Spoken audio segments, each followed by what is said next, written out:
Maintenant, c'est à toi. Je reviens toujours sur cette façon de parler, non pas de cinéma, mais d'ébénisterie, avec toi, Nathalie.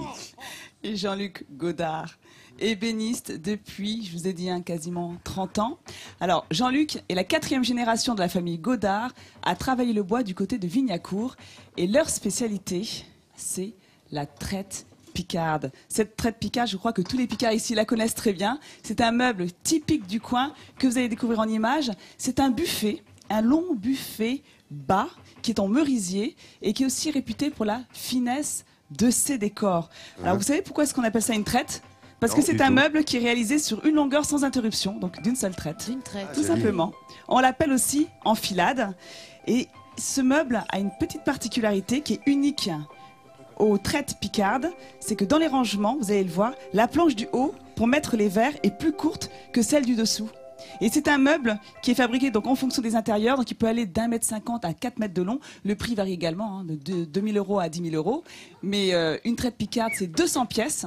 Donc c'est quand même très long à fabriquer. Donc on est parti voir Jean-Luc dans son atelier travailler une traite picarde, alors juste sur une seule pièce. On n'avait bien évidemment pas le temps de voir les 200 pièces. Vous allez le voir travailler en images. Donc tout commence par le dessin, le fameux croquis, avant de confectionner son meuble. Il sélectionne ensuite les parties du bois qui l'intéressent. Donc je vous l'ai dit, on travaille avec du merisier. C'est un arbre de pâture qu'on trouve facilement dans la région. Et son grain est très serré. Il est parfait pour la réalisation de fines sculptures et notamment pour toutes les étapes de finition comme le polissage. Donc on n'imagine pas tout le chemin parcouru par le bois avant d'obtenir les formes souhaitées, avant donc d'arriver à l'assemblage des tenons et des mortaises. Donc c'est des années de pratique pour maîtriser toutes ces étapes de fabrication que sont le débitage, le gauchissage, le rabotage ou encore le profilage, la réalisation des rainures et des moulures. Donc c'est vraiment un mélange de techniques ancestrales et de technologie moderne avec des machines plutôt impressionnantes. Donc j'ai envie de vous dire que c'est un travail de titan uniquement pour une seule pièce. Je vous ai dit qu'en tout il y en avait quand même 200. Donc j'ai envie de vous dire, prenez soin de vos meubles. Parce que vraiment, il y a tout un travail derrière. Alors je vais rejoindre Jean-Luc qui là travaille sur la partie ornementale. Donc vous êtes en train de faire des décors, mais montrez-moi comment vous travaillez. Donc déjà regardez, il utilise des gouges.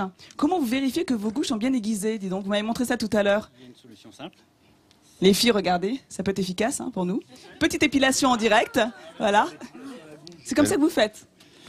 C'est comme ça que j'essaie traditionnellement. C'est un bon moyen de s'assurer que les outils coupent parfaitement. Bon, il y a de la réserve, ça va. Un centre d'esthétisme pour la famille Godard. Jean-Luc, ça a le temps de repousser les poils entre deux buffets ou...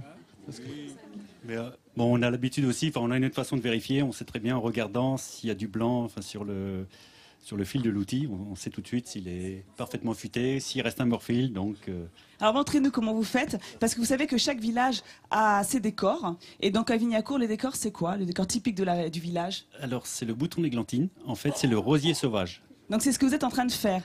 Alors montrez-nous comment vous faites, comment vous travaillez. D'abord, on démarre naturellement sur un dessin.